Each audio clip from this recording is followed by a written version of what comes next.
Desire Lines is coming out from Chronicles Press, and I have some little, they're little color Xeroxes of the cover, which is absolutely gorgeous, with the URL on it, which I would encourage you guys to pick up. I'll put it down later.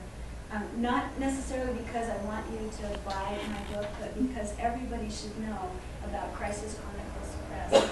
John Burroughs is a poet and publisher in the Northern Ohio area who has a phenomenal treasury of poetry and writing of the greats, the unknowns, the middle knowns online, and it's a huge wonderful resource. So I wanted to give him a little pitch there, and he's doing my book as well. Okay.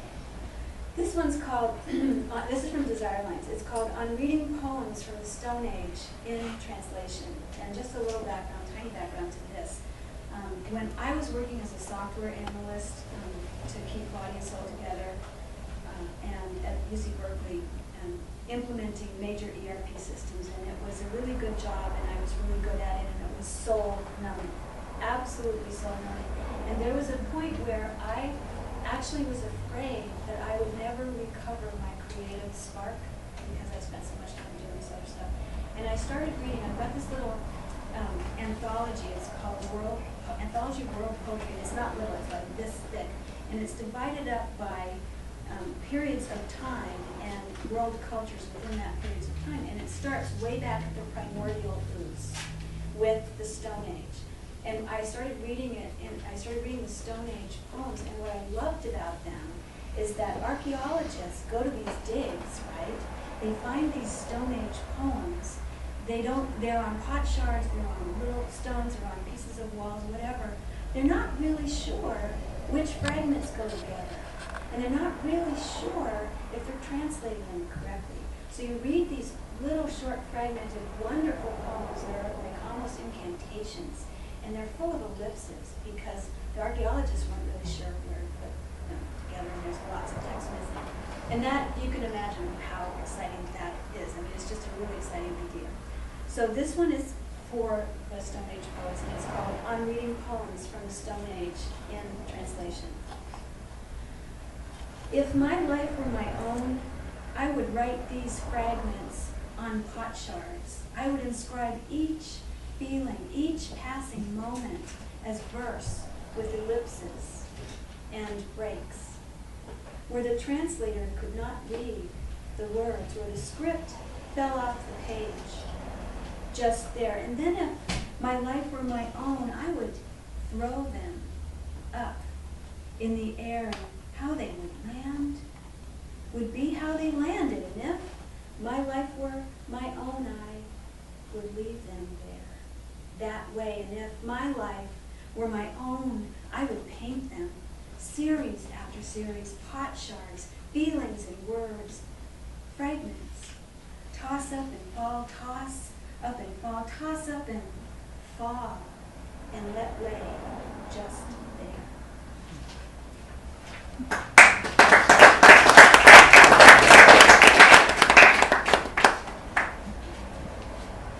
This poem, you've heard the phrase, when the going gets tough, the tough go shopping, right? Well, I don't like to shop. So when the going gets tough for this type of cookie, I take a bath, a bubble bath. And I often get poems in the bubble bath. So I have a whole collection of bath poems, and this is one of them. It's one of my special favorites. It's going to be in Desire Lines. And it's called Like Mink. Like mink. And it refers to the bubbles. You wear it like mink, like fox, slipping off your alabaster shoulders, off the ebony shoulders of Dakota Staton on the cover of the Late Late Show, white as white can be, her lips red as rubies, her fingernails too. You wear it like Harlow wore her platinum hair, like Marilyn wore that low-cut polka-dotted dress in the Misfits, playing ping pong in the bar the way she did, driving Clark Gable crazy while they drank, and then sitting out back with Montgomery's head in her lap, stroking his bull-bruised hair.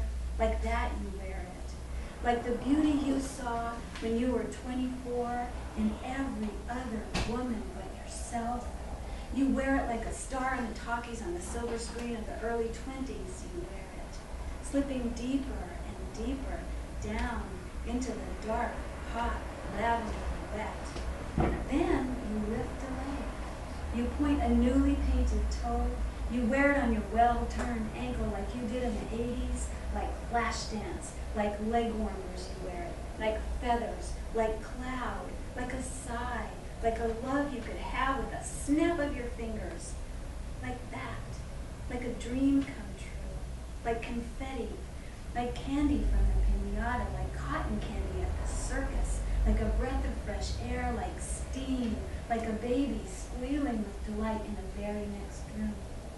That's how you wear it now.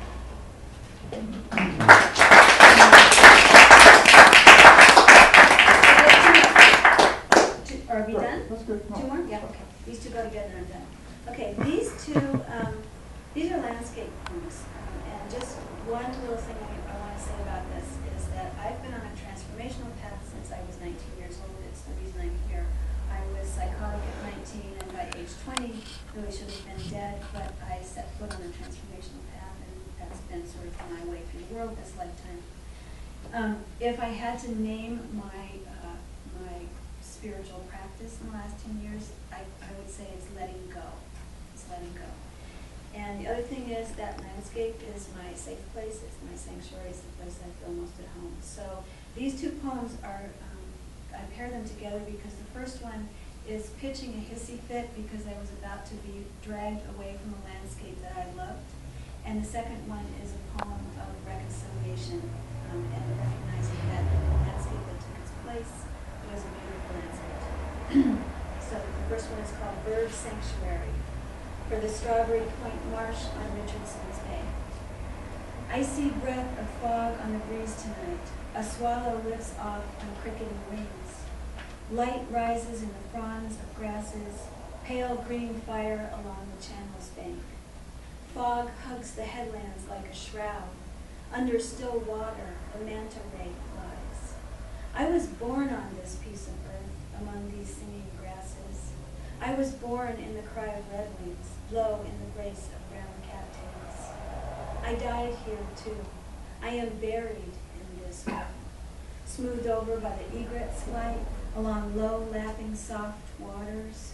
I am buried in the creeping fingers of fog, spilling high over distant hills.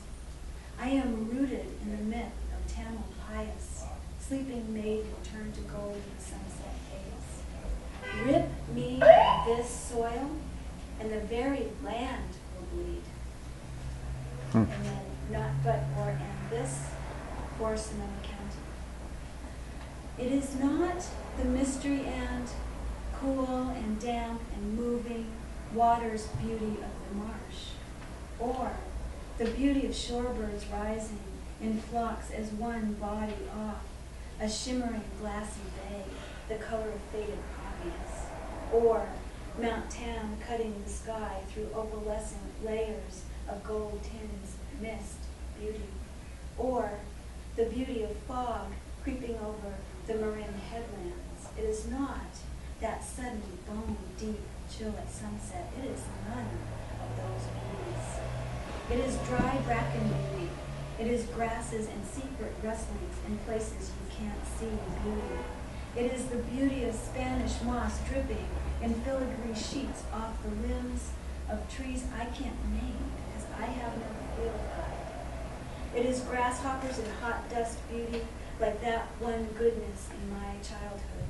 It is small birds the color of bark singing hidden lyrics in high branches overhead as I pass beauty. It is those two black calves grazing on ochre ground, one head dropped, one swinging up to watch me as I run by. And it is the single palomino in the distance, and it is the rising of Naples' yellow hills beyond beauty. Yeah.